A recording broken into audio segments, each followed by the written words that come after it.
By training, I'm a lawyer, although I've had my fingers in the creative side in various ways over the years. Um, Years ago, I formed a company called AnimeVillage.com, and I did that for Bandai. I was hired to basically, I was one of the key executives that brought, at the time it was called Japanimation, but anime into the country. And it was at that time that I really began to believe in the power of community. Underserved communities that could be served if you find the right technology. At that time, this is a lot of years ago, we had this new thing called the internet. And I said, well, if we can distribute this stuff through the internet, we can cut out the middleman, the anime. And so we built for Bandai Anime Village. And we did, in fact, cut out the middleman, made hundreds and hundreds of millions of dollars as a brand name for Bandai. And I learned that the underserved community at that time were otakus, fanboys, who didn't really have the stuff that they wanted, the content. So we produced it for the American market, marketed it, etc., etc.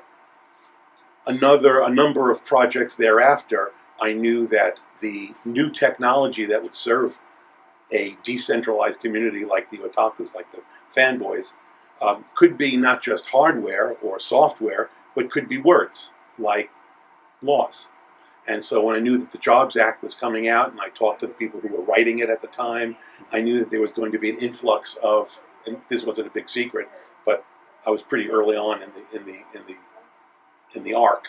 I knew there was going to be a new way for people to get involved in investing money into projects through the Jobs Act and through other related SEC and FINRA rules and regulations. So I looked around and I said, well, what in entertainment could best benefit from this? I wasn't going to compete against the studios. And I realized that horror, historically, is the highest ROI, return on investment, for those people who may not know what that is. Historically, is the highest ROI entertainment segment.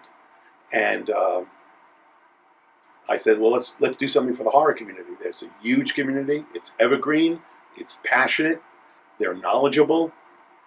And let's do it. So that was the beginning of it.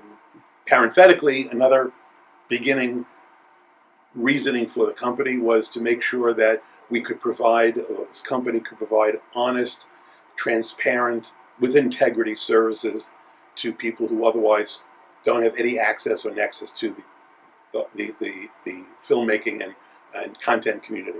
So the people that we wanted to work with were of like mind. First person I found out of the gate who was incredibly talented, knowledgeable. I could make a joke here, but I won't. But in fact, was Brian, and he came on pretty early on. My path has been a little bit circuitous, to say the least. I've done horror as a writer and producer, and love horror. I'm a fan of story first and foremost, and strong story, good characters. My background, I was a failed actor who became a producer, writer, director, and I'm kind of like the Woody Allen joke about. Can you still do Woody Allen jokes? Is that on the cusp? Right here, right now, okay. We can do Woody Allen. The Woody Allen joke about being bisexual on Saturday night doubles your chances of having a date. So that one's okay. Isn't it? So I did all kinds of genre. I wrote for network television and sitcom and half hour and hour. I've done movies of the week. I've done features as a writer, and then producer and director. I've done everything from post production supervisor on up to producer on television and so on. And for me, it's really about the craft of the story and whether or not you have something that's reach out. Right now, the litmus test is Get Out, where you have a story that really affected people. And those kind of things are what's intriguing to me, and whether it's horror or not. The reason, for me, horror became an attractive business model is sort of what Marlon is talking about. In the last 7 years, when you look at that return on investment, the top film for the last 7 years running have all been horror, every single one. And that doesn't mean that they made the most money, it means they made the highest percentage of money. Well, that means it's a lower risk proposition. And we were looking at how do you mitigate that risk for that investor who's sitting there going, gosh, I wish I could invest in film, but it's so risky and I don't want to there's so many scams and there's so many people out there trying to rip people off, and there are.